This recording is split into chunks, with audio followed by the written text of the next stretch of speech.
Hello, you lovely people, and welcome back to Sabbatical Stories. I'm your host, Bex Thomas, and I am so excited to be kicking off season 2. We have such an honest and vulnerable story to start. Amanda and I connected on LinkedIn after the algorithm ensured that her sabbatical weekly updates featured in my feed.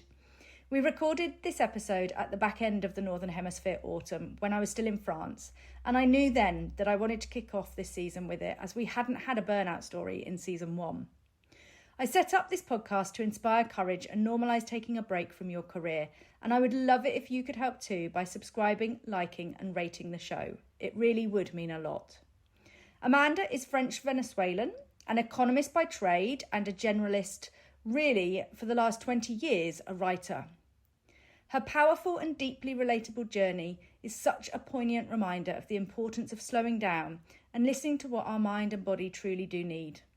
Together we explore the impact of burnout, the importance of prioritising mental health, and really how to recognise the signs of chronic stress, how it manifests both physically and mentally. We cover nothing as a form of self-care and different types of therapy that Amanda has explored on her break. This and much, much more.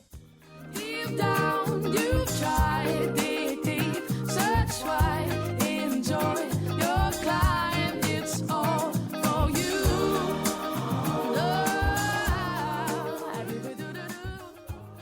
Hi Amanda, and welcome to Sabbatical Stories. Thank you so much for being here. Hi Rebecca, thank you for having me. My pleasure. As it's exactly that, your sabbatical story, can you kick us off with giving us an introduction to Amanda and your sabbatical story, please?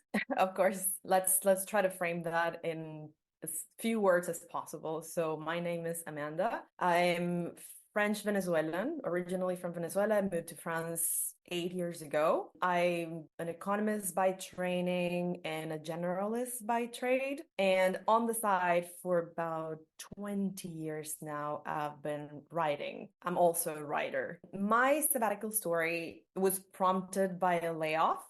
Very transparently, I think it's a common theme right now, especially for people who work in tech or who used to work in tech. The very straightforward story is that I was working for a tech company. I think what really happened is the capital dried up. We got caught up in the interest rate hike and we couldn't fundraise on time. And so the solution was to sell the company. And at the end of it, I was pretty burnt out. Very, very burnt out. And in parallel, I had just published a book in Spanish that I wanted to translate in English. And so I decided to take a break and not go straight into the job market, but take the time off. And I'm 6 months in. Amazing. Congratulations for taking the plunge and taking the time off. I'm interested in what the alternatives were. So what was going through your mind when you were laid off? What really was it that sort of was that pivotal moment where you were like, yeah, I'm going to take the break? Okay, so I was handling business operations, and among other things, I was doing the financial forecast on a weekly basis. So I knew very well the company finances. So this was very slow motion. Like it did not come as a bucket of cold water for me. It was more like I could see this coming because I'm one of those like high performers with high achievement and whatnot. I had too many things going on last year. It was not like a light burnout. It was a proper nervous breakdown. When it became very clear that the company had to be either closed or sold, it triggered a really high anxiety spiral that ended up in psychiatric meds and like me having to take almost a forced break. I had the launch of my book. So I planned it for end of November. This is my book in Spanish, Para no volver. And I was going to launch it in a live event, like in an in-person event here in Paris, November 27th. The previous day, I had this like massive panic attack and I just had to cancel everything and kind of like take it very, very low for several weeks. It just became very clear at that point that I was handling more than I could chew. Also, I have to say, I am very lucky that I live in France and that the founders of the company that I was working for, they were very nice and they did everything that was in their hands for me to get the best package possible out of the French benefits. So what happened was that the way that we managed my layoff and that of other people who were going to be out of the French enterprise, because it was a global company that had a French enterprise, it was shut down, and I got one of the best benefit packages that you can have as an employment insurance. At that point, I was spiraling out. I remembered that I had a friend who had been laid off a few months earlier. And we usually meet up at this open mic. Both of us are like side writers. So one day I just like, I told him like, can I buy you a drink? And I went through all my questions, like, tell me, how did you do this? Because I was seeing on his Instagram, Daniel, if you're seeing this, this is credits to you, you know it. I asked him all these questions that I had from the financial point of view, like, how did you do? How much was it? How long did it take for the benefits to kick in? Because like in parallel, I was signing a mortgage. So it was like this storm of things that were happening at the same time. And the way that he spoke about it, I knew he had taken 6 months off or something like that after a tech layoff. And the way he explained the benefit mechanisms, the chômage, unemployment benefits, was such that I decided, okay, I'm going to prioritize my own health. I'm going to take this break. And in parallel, I had the long-lived dream of just taking time off to write. So it was like in combination, I decided that I was just not going to jump back into another job. You kind of like go into a very similar job by inertia rather than think through what it is that you want to do for your next step. I recognized it in myself that because I was kind of like coming out of the survival mode, if it hadn't been for the French unemployment benefits, I would have gone back into whatever came my way. And when I run the numbers, like when I run my numbers with my savings plus the unemployment insurance, I was like, you know what, I can afford taking a break right now. Firstly, congratulations for prioritizing your health, because I think it's easy to say in hindsight, but at the time, especially for those sort of A-type personalities, it can be really tough to really truly prioritize that and take that time. I thought I had hit rock bottom. Like if I had been a little bit above my baseline at that point, I would have gone on. The thing is, I was not only laid off and not only spiraled off of the like financial worries, I was also doing a fertility treatment, which put my hormones all over the place.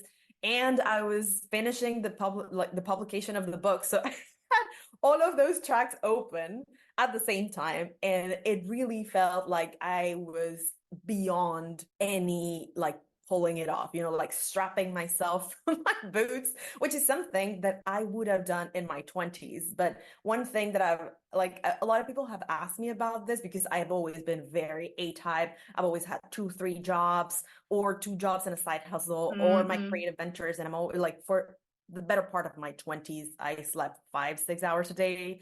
I used to run marathons, like full marathons. So when a bunch of people ask me like, how are you coping with this? I was like, you know what? I think I was well beyond any human point of being able to continue going on with any of that. And it got to the point where I thought like, if I keep this pattern, things might get scary. Like they were already scary, but I was like, if I don't prioritize my health right now, it's gonna have permanent damage in my nervous system. It was that bad, which I don't recommend. And that's why I've been very open in writing about it. So that's how you found me, right? I mean, you found me on LinkedIn because I've been posting about my breakdown and my anxiety. Yeah, I love the weekly updates. What I'd love to explore, if you're comfortable with it, I think the audience will be interested in it. It sounds as though it was okay, the layoff was forced, but also your body was forcing you to stop and take a break. So forced in kind of two senses of the word. What would your advice be to individuals who are on that journey but don't realize quite that they're on that journey or haven't quite got to rock bottom? Like, in hindsight, can you look back and think, I could have called it earlier, or these were the signs, or... Yes, for sure. So, like I said, I used to be always in 2, 3 jobs and doing all these bunch of things. And I think 10 years earlier in my career, I would have felt really guilty for not being able to continue performing. This time, so I'm 37 years old, and this time I was like, you know what? I cannot feel guilty about this because I've been working since I was 17, uninterruptedly. That was one of the first things that I had to mentally address, because I think when you've been a high performer or an A type and like a good student, your identity is very related to your performance. So the first thing that I kind of like had to convince myself of was I am not less of myself for not being in a performative mode. But also after really hitting rock bottom, like I had to be convinced by my doctor to take the first set of pills because I stopped sleeping for several days. So it came to the point where it was just like not an option. And I like had all these bunch of other seemingly unrelated symptoms, and the only thing that could explain it was a very high spike of anxiety. Like when I started seeing it in hindsight, I started doing all this research on nervous system, kind of like to understand better the psychiatric medication that I was taking, because I was very adamant of I did not want to take them. I was like, I'm not crazy. I just want to take this. But I had to take them, and then I started doing the research on the side, and then I was like, oh, that there were so many so many symptoms that I could have seen. So I think the best frame that I've seen so far is that when you are under stress, the way our nervous system has evolved is that you either fight, flight, or freeze for the most part. And you also have fawn, which is like a more debatable one, but let's say fight, flight, or freeze. And so when you are in a high performing corporate job of any kind, or maybe like startup life, that's also like very fast paced. I used to work in finance before. So like I have those two examples in my background. You are on what some psychiatrists or health professionals call chronic stress, right? You are addicted and conditioned to be always under pressure, to sleep very little, to be always caffeinated. You can only tone yourself down with alcohol or other substances, but let's just say you're riding this chemical wave of you wake up and you're high on cortisol and adrenaline. You are pumping yourself up all day long with caffeine to the point that you numb your capacity to feel depleted or to feel tired. And then you wind yourself down with a bunch of like melatonin or a drink at the end of the day or smoke or whatever. So you kind of like become detached from the way your body feels because you're always in this cycle. But what happens is that your body will first try to fight. So you get very angry for no reason, and you start to get very irritable and like quick tempered. And this, you can live on that for years. I mean, there's a lot of angry comedy about this out there, and you can recognize yourself in that kind of pattern. When you pass your chronic fight, you go into flight. And so you start doing a lot of dissociative things.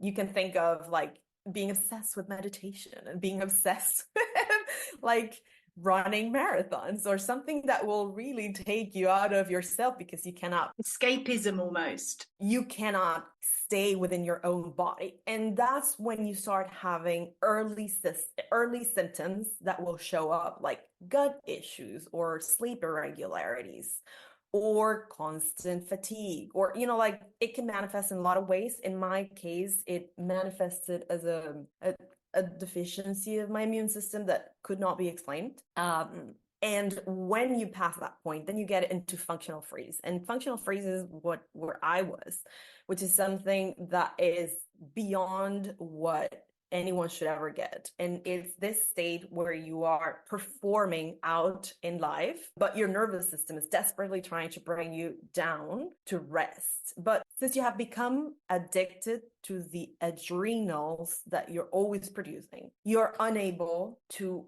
rest. And so one thing that is very interesting that happens is that all of the functions that are done by your parasympathetic nervous system go down.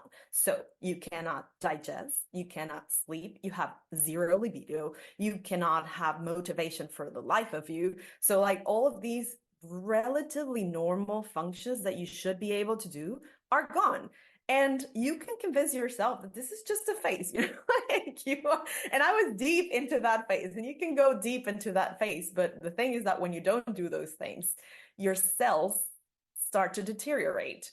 And so if for months of chronic stress, you're not performing any of these normal bodily functions, your health will deteriorate very quickly because it's not normal that you spend months not digesting well. I got to the point last year I could only eat chicken and potatoes, like whatever. It was just like so bad.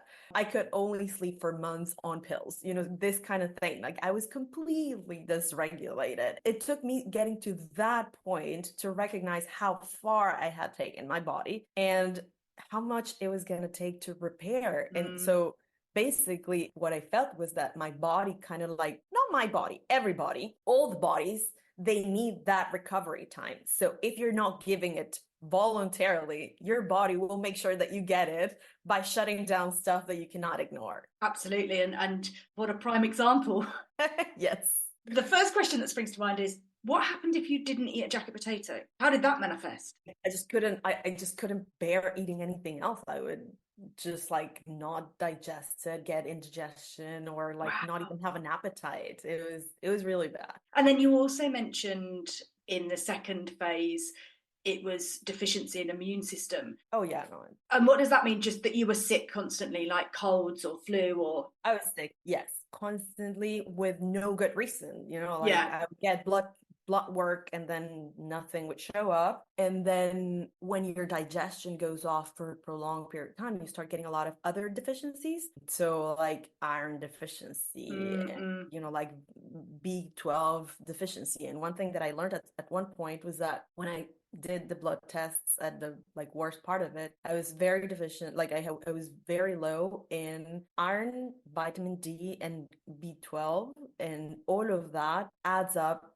to like nervous system deterioration. So kind of like it all combines together, and you just like don't function normally anymore. Like it doesn't mean that everyone will have the same reaction. I have clinical reasons and whatever, personal history reasons for which this manifested in this way. Not everyone will go through the same consequences and symptoms, but definitely whenever your body starts failing systematically in a normal function that it should be doing without any like particular issue, it is your body telling you like, hey, maybe there's something. Yeah, hello, rest please. Yeah, maybe there's something here that you need to do, and one of that is rest. And it's very difficult because we live in a culture that doesn't appreciate rest. Rest is for the lazy, and rest is for, like people who can't afford going on fancy vacations. Like that kind of thinking. It's the stories that we have been told throughout time that we then are laced through our or some people's belief system that need unraveling. And that, I have to say, in all of the individuals that I've chatted to on the podcast, it's that unraveling of belief systems and stories that actually is provided by that sort of liminal time and space that a sabbatical provides, for sure. You mentioned guilt and it being you having to really sort of talk your way out of feeling guilty for taking that rest. It sounds as though in your case it was the body was like, no, you're going to take this rest, whatever. What advice would you give to people, and how would you talk somebody through that whole concept of not feeling guilty for taking that rest as a prevention rather than a cure? So if we think of taking you, 5 years ago and saying, okay, well, future you in 5 years' time, your body's going to make you rest anyway. So let's take it as a prevention. how would you now in hindsight sort of think, okay, this is how I would allow myself to overcome that guilt? I think there's two paths to that. One is that I would have started therapy earlier. I started therapy after I had an accident that I had, which was not so long ago. I think therapy helps you like deconstruct some of those like conditionings that you have as a part of your upbringing, whether that's parenting or society or whatever. Because even back then, there was some of this like high performance for the sake of getting external validation that was going on. And I didn't need to get sick for that to be recognized. But the other one, and this one, I think it's the most controversial one when I bring it up, and especially when I put it on LinkedIn, is kind of like decapitalize my own belief system. I went to school to a major in business and economics, and then I did my entire career in banking or trading finance, and then like venture capital backed startups. So like very conventional capitalistic adult upbringing, let's say, or young adult preparation. One thing that is quite normalized there is what people sometimes call like drinking too much of the Kool-Aid. I mean, you equate yourself with your productivity and you forget that you're not a machine. You are an organism. And that there's a lot of things that you can do not for the sake of being more productive, because whenever you read or like consume content about becoming healthier or like even taking time down, there's a great book of Jane O'Donnell, is it? How to Do Nothing. Like it's this exploration of how this like California branded branch of resting is always for the sake of being more productive. You know, like take your weekend off so you can be more productive on Monday. Take your sabbatical so you can be more productive when you come back to work. It takes a little bit of deconstructing that narrative to realize how capitalistic that is and how you make yourself a part of that machine for the sake of becoming a productive individual instead of thinking of work as something that you do to make a living, you know, like, but it's the center is the life, not the And how do you decapitalize that? How do you go about what's the first step to decapitalizing that? I'm an avid reader, so I read like 40 books a year. There's a few books that I can think of that kind of like tickle that. I can't remember. It's by this Korean professor, 23 Things They Don't Tell You About Capitalism or something like that, that I read like a couple of years ago that kind of started that opening. But then earlier this year, I sort of like went on this side of TikTok basically that has a lot of content about, it's not neo-Marxist ideas, but it definitely is kind of like criticizing how younger generations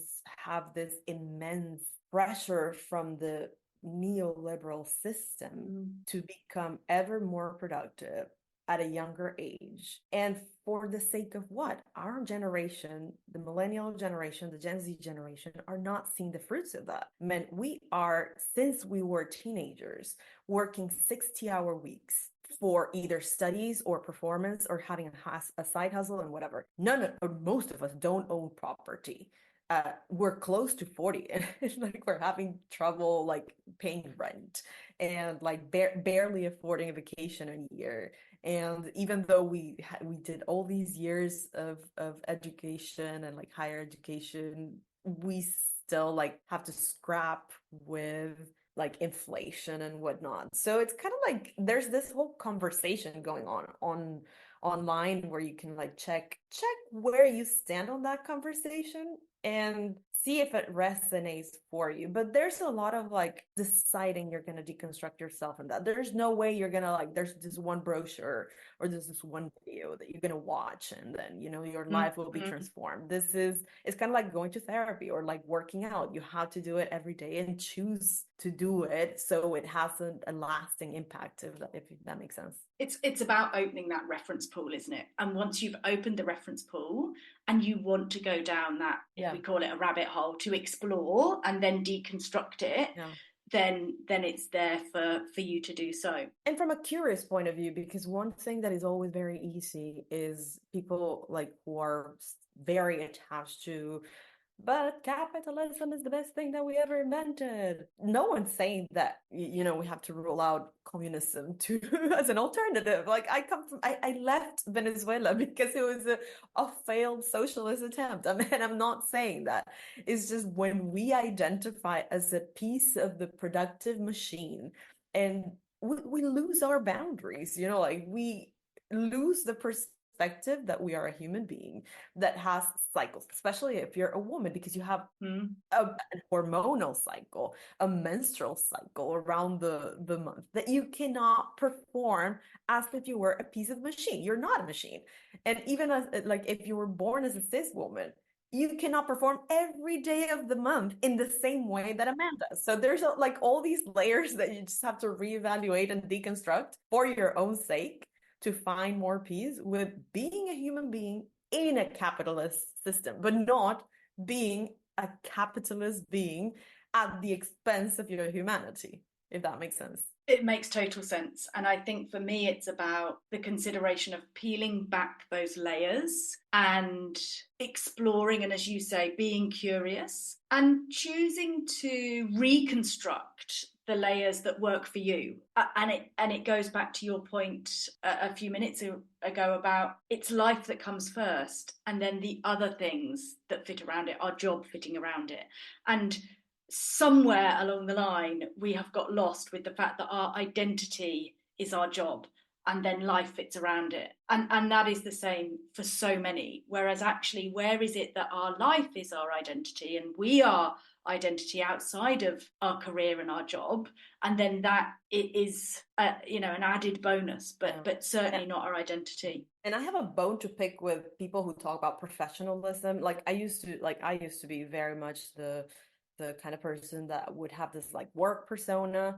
And as you're saying it, we kind of like wrapped ourselves around this professional identity, especially like, I'm not saying everyone, but in my reality, I am an expat in a major urban center that went to what in France is called the Grande École. So like my surrounding, my medium where I participate is very much identified with their profession, especially with being professional instead of like being themselves and showing up to work. And so eventually, like not too long ago, I started having this issue with the concept of professionalism because it somehow became something other than being a respectful, normal human being. And it became this like entire performance of what it means to be professional, at least within corporate, as opposed to being a nice human being who shows up at work as themselves and can also differentiate themselves from work. I think there has been a shift.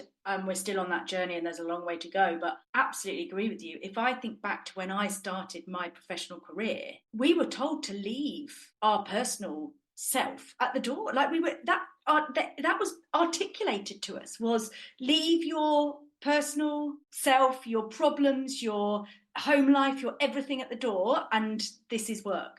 Such a differentiator. Yeah, and it also comes from like we can't forget that contemporary schools of management came from and were directly derived from military like hierarchical organizations. So like if you've ever read about contemporary feminism, there's this book by Bell Hooks that I love, The Will to Change, where she explores how in war culture, in war, patriarchal war, men for millennia have been taught to dissociate their emotional selves from their warrior self. And that's where this like separation from leave your personal self out the door because here you're supposed to be a warrior comes from, which is like centuries and centuries, millennia ago. Women coming into the workforce did not go through this socialization process. And I'm speaking here in very general terms, but definitely I grew up in Venezuela, which is a very traditional society. And that was definitely the way that I grew up. Women were socialized to be something different than men. And so when you come into the workforce at the age of 20 something, you're having to kind of like catch up to men on this, like you're like, but I have all my feelings with me, like what do you mean that I have to like leave my feelings outside the door? And how and where? What is this schizophrenic environment? I could talk to you about this all day, but let's move on to what have you been doing on your sabbatical? So talk us through the last 6 months. So the first, let's say 2 months, were very much doing nothing. It was a lot of, so I used to do a lot of sports, and I used to like have a lot of side activities. Everything had to come to a stop. That was doctor mandated. Psychiatrist at the point was like, I know this is the hardest thing, especially doing sports. It's one of the hardest things for people who are used to doing a lot of activity, but I had to, and I chose to do a dopamine and cortisol detox. Right. Which means nothing that is based on a rewards system. Wow. Nothing that is based on pain pleasure balance, and nothing that induces any kind of stress. I decided not to travel at all, which is something that was radical for some people, because as soon as I said, well, I'm going to take this time off, everyone was like, oh, you're going to Southeast Asia, all these like popular destinations. And I was like, no, I'm not going to step out of my neighborhood. Like, literally, like I'm just prioritizing comfort zone for a while. So for 2 months, I did more or less that, like hour and a half, 2 hour walks per day, not reading too much, not doing, just like whatever came. If I wanted to meet people, I would meet people, but I didn't have this like massive agenda of like, things planned and whatnot. Eventually, I decided to get out of that, and I went back to some of my usual activities, the ones that bring me a lot of play. So creative writing and improv. And I decided for the purposes of my LinkedIn branding that I wrote down author on sabbatical. So at first I started doing this weekly updates on my column. So I was kind of like taking notes on what was happening on the week, but eventually I started working properly on translating the book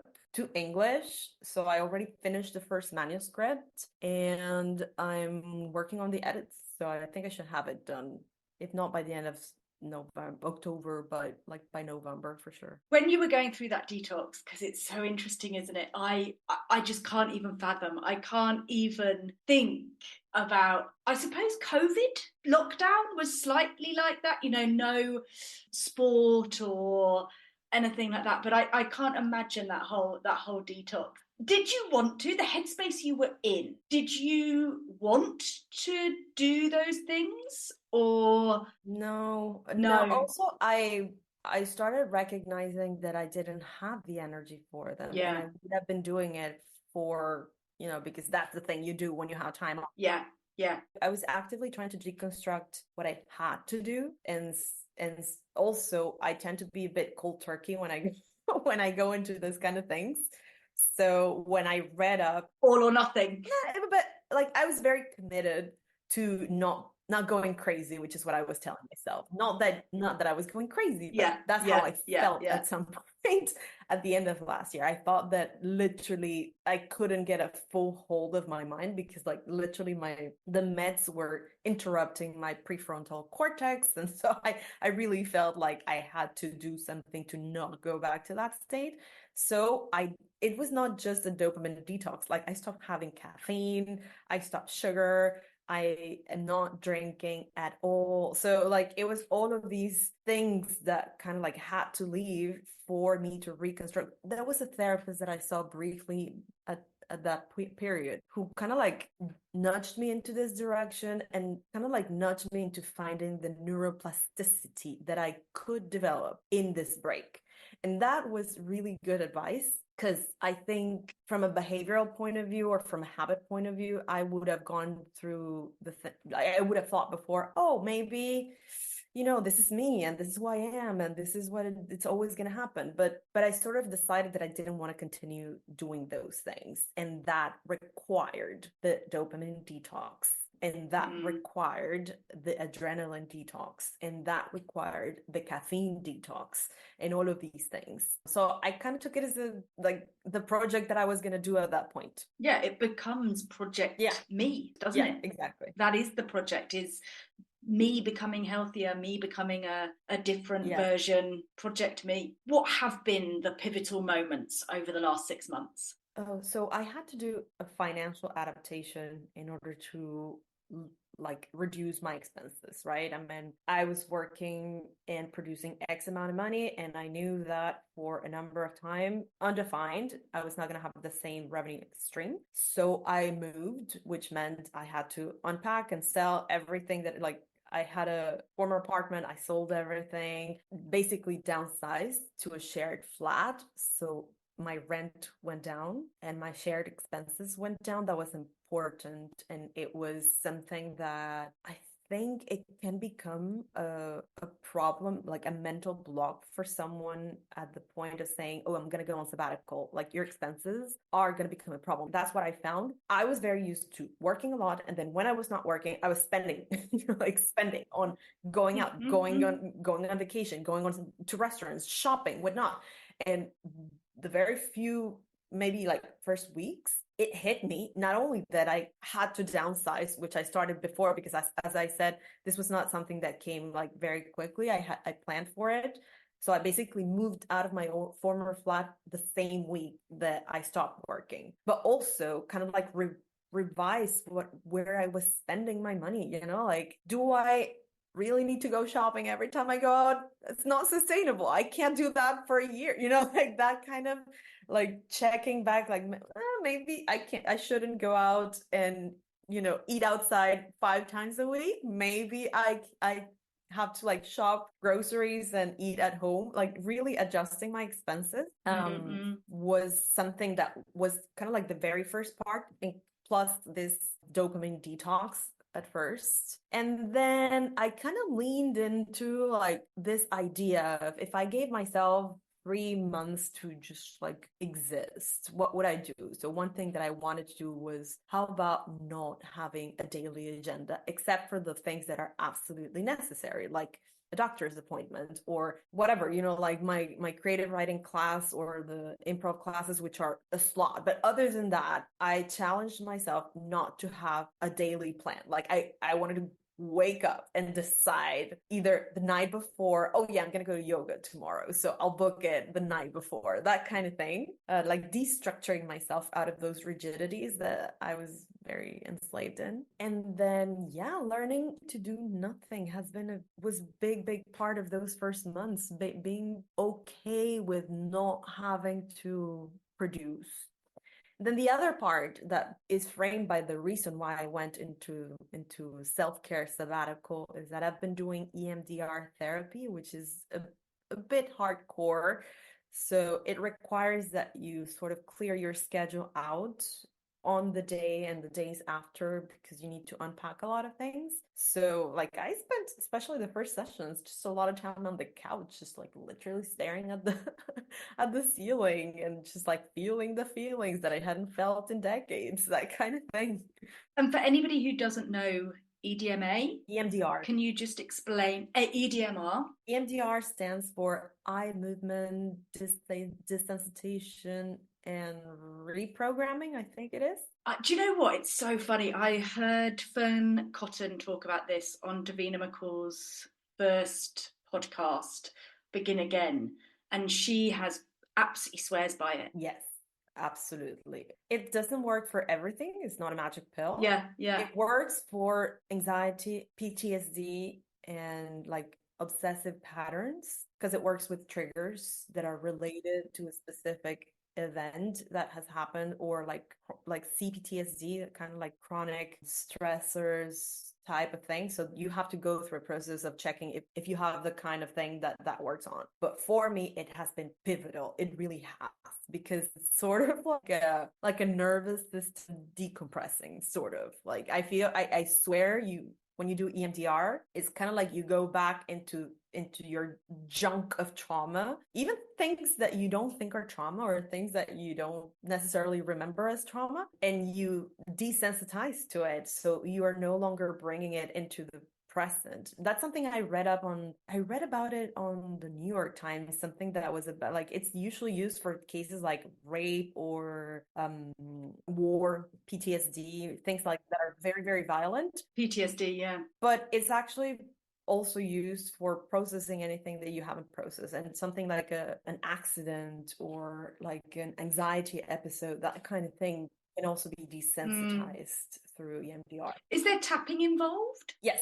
I mean, there are several methods. Yes. It can be used with tapping or with eye movement. I've done both. It sort of depends on what the therapist works with. Yeah, and I think in the podcast that I listened to with Fern Cotton, she talks about the tapping and talks about how it has helped panic attacks. Oh, for sure. Which makes sense around that whole anxiety piece. Yeah, for sure. What does doing nothing mean to you? Like, when you say I had to get used to doing nothing, what is doing nothing? Doing nothing, I'm still trying to measure it as not having a productive outcome at the end of the activity.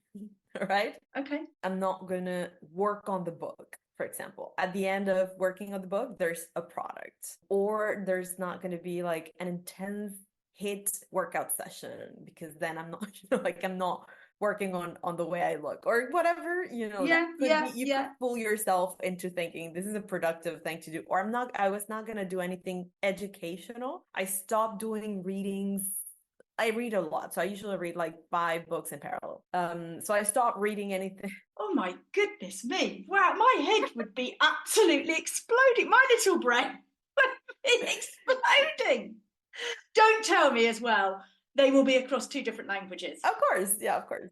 Oh my God, Amanda! But that's just how my brain works. So usually I stopped reading things that were kind of like for learning or productive. They were more like poetry and literature and things that I bought at one point. And I challenged myself to get this bookshelf of books that I had bought a long time ago and I hadn't ever finished or read, and just like go through them, or that, like, in your days of shopping, but where you didn't have any time to read the books. Or exactly, or like I would go out and walk for a couple of hours, which I'm still doing, and just like flâner, the best I love it. way, just like go out and not like go buy a coffee to go, well, not a coffee, a matcha to go, and just like walk around. And my favorite way of wandering. People watch and look at the weather, and just like, I had never in my entire life sat at a park for the sake of sitting down at a park. I don't think I had any memories of that.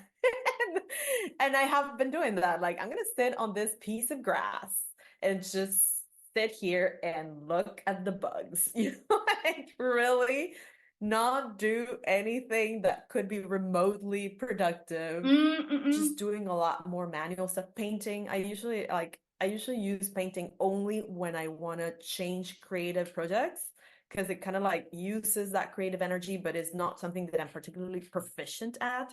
So I've been painting a little more just to kind of like play with it. And I know upfront that it's not going to be great. So like, there's no pressure. I can just throw it away at the end. There's no problem. Improv has been really pivotal, actually. I was doing that before, but I've taken it into a more playful way of, it really is like play, like kids play. So just like rolling with it. I took a bunch of like workshops just to have more of it in my schedule. And it's not something that I'm going to pursue. It's probably the first time in my life that this is a proper hobby that I have no intentions of becoming proficient with. I know that I'm not the best at it. There's people in there who have done acting classes, or like they are professional or semi-professional actors. They have been doing improv since they were teenagers.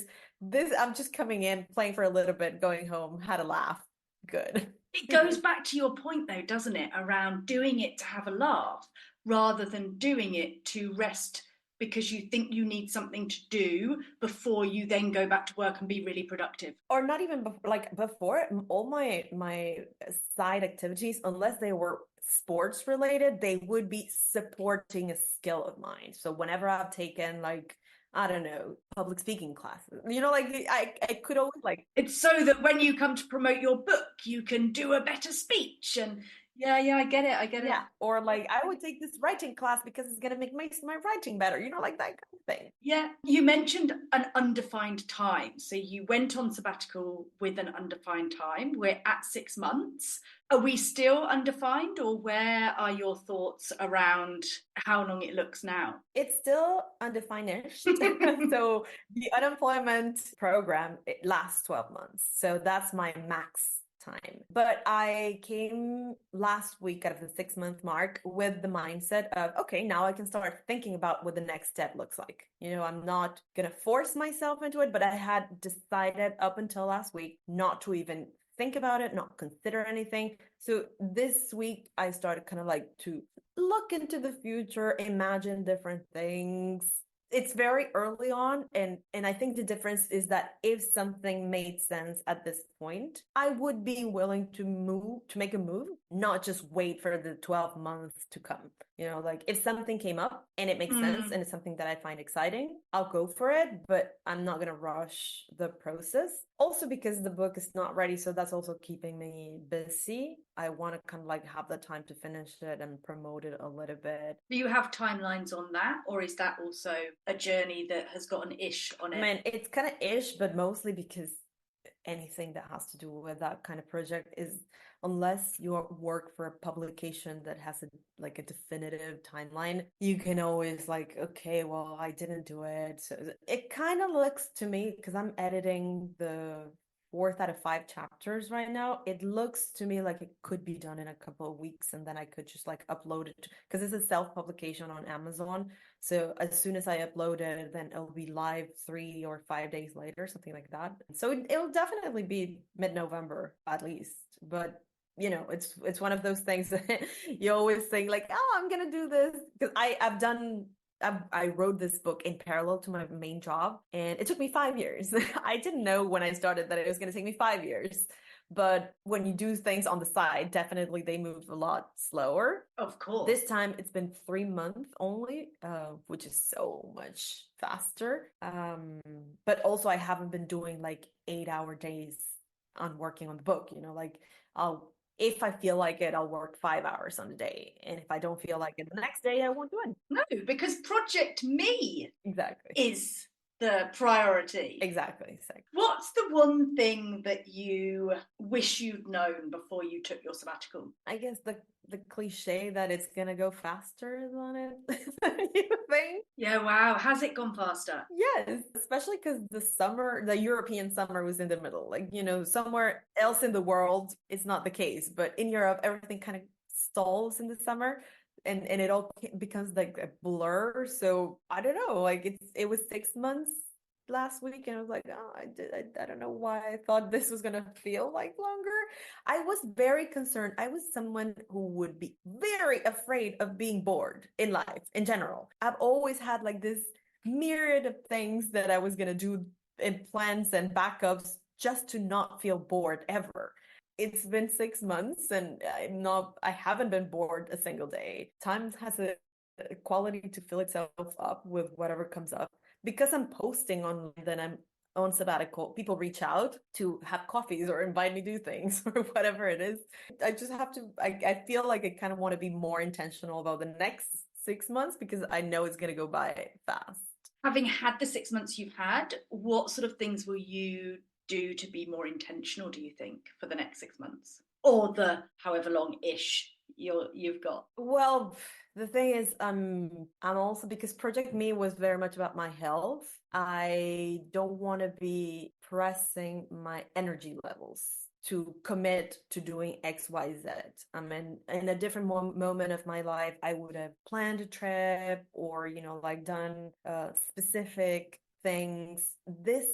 This time around, I feel also, and this is something that a lot of people have asked, like, why did you not go on a trip? Or, why didn't you plan to go write the book from wherever? My whole career has been in international business development of sorts. So I felt like I have traveled for work and play enough that it was okay not to travel for an entire year. Also because with my anxiety, I did not want to get into the situation of going abroad and then finding myself in an uncomfortable situation or putting someone else in an uncomfortable situation. That said, I've been trying to find a new normal. What at first, when I went into the sabbatical, I did go in with this mental space of I'm gonna chill and then I'm gonna go back to normal. And I had to have the explicit conversation both with my therapist and my psychiatrist, who both challenged me to say, do you think it is healthy for you to go back to that normal self? And it took me several weeks to really in my bones understand that I was not going to go back to that version of normality. So what I'm doing now is exploring this bodily sensation of when I am in need of rest. Because for such a long time, I've learned to push myself beyond those limits because I can push through it, because I can caffeinate myself into it, because I can talk myself into it or whatever. I'm exploring what those boundaries look like, you know? So that's the project that I'm doing right now, exploring like, look, I did 5 hours and my body's already feeling like that is enough. In other, like a year ago, I would have been like, I can do 3 more hours, no problem. So I'm kind of like getting in touch with my body to find a new normal. Yeah, and do you know what? It's interesting. The individuals that I work with, when we're talking about sabbaticals and career breaks, it's around looking at, you mentioned the word boundaries and non-negotiables, and what are going to be the non-negotiables when you do return to whatever you return to, and how do you then hold on to those, and how do you integrate all of the lessons and the experiences that you've had through your time off to ensure that you don't go back to what was and it does continue to be a new normal. Well, look, what a wonderful way to end. I could talk to you forever. How I love to end the show is by asking guests what your top 3 tips would be for anybody on a career break or thinking about taking a sabbatical. First one, check up on your financials, and that your either savings or whatever financial situation you're in will support your peace of mind. Because I think, especially if you're not particularly wealthy, which is my case, it would have been a very big source of concern that would have impeded or even worked against the idea of taking time off. First, look at your numbers. Second, I would say the time goes by so quickly and you don't realize how much of it just goes into the everydayness of life, like getting food and, like sleeping or whatever, that you actually don't have as much time as you think you would. So kind of like being very intentional with what it is that you're going to do in this sabbatical time. And then for people in my age bracket, so I would say like under 40, one thing that really prompted my decision to take a time off was that last year I got a letter from the retirement plan, like the public pensions, that said that I'm estimated to be able to retire at 79, right? And that really was like, what? Like that myth that we grew up with, that you could go to college, work for 30 years, and then retire, is gone, long gone. So what is a career break, like a 6-month break, a 1-year break? So kind of like make peace with the idea that if our generation is going to have a very, very long work life, probably longer than any other generation that has lived before us, 1 year is not really a big deal. And when you go back to work, honestly, who do you really have to explain yourself to? An HR person? Because probably if you're taking a break, you have enough of a career built up that 6 months are just not impactful in who you're going to be in that next job. And the person who's going to hire you is going to know that. So like kind of get yourself over the idea that a career break is this like massive thing that you're going to have to be ashamed of. Thank you. I love it. And do you know what? Tim Ferriss has always talked about mini retirements and the fact that our work life now is so long and will probably only increase, that we should absolutely be allowing ourselves those mini retirements. And I think, if I quote him right, he says every 5 years, take a mini retirement. Yeah, that'd be lovely. And I love it. It's a great concept. Look, thank you so much for your time. I really do appreciate you. For the audience, where can everybody find you, connect with you, and buy your book? Oh, sure. I mean, you can find me on 3 places, I guess. My LinkedIn, which is my name, Amanda Quintero Aguerrevere, and my social media and landing page are this mishmash that I made between French and Spanish. So it's les mots, so LESMOTS, les mots in French, de Amanda, DE Amanda, for Instagram, Twitter, for Instagram, TikTok, and for the landing page. Lovely. And we'll put all of those in the show notes as well. Thanks. Thank you for having me, Rebecca. This was lovely. Wonderful. Oh, thank you so much. What a wonderful story. And, a year's time, 18 months' time, who knows where you'll be, and we can do a take 2, the version of you then and now. For sure. Yeah. Thanks, Amanda. And taking matters into your own hands, you won't believe that you're making headway. And plans. Thank you so much for listening. I really do appreciate each and every one of you taking the time to join us. Massive thanks to Amanda for her open and transparent account of her very personal story of burnout and how a career break has featured in her recovery. Thanks heaps, as always, to Auntie B at the Flaxen, my patient and talented producer. And a massive shout out to the incredibly talented Joanna Cook, whose soulful blend of smooth low vocals we're lucky enough to use throughout the show. If you enjoyed the episode, I'd really appreciate it if you could like and rate the show. And even if you want to make my day, leave a positive comment too. Also, if you think a friend would like this episode, please do buzz it over to them. Your support means so much, and spreading the word helps even more. If you've got a sabbatical story to share, or you might know somebody whose journey would inspire others, please do let us know. You can get in touch via Sabbatical Stories Podcast on Instagram or message me on LinkedIn. I'm Bex Thomas.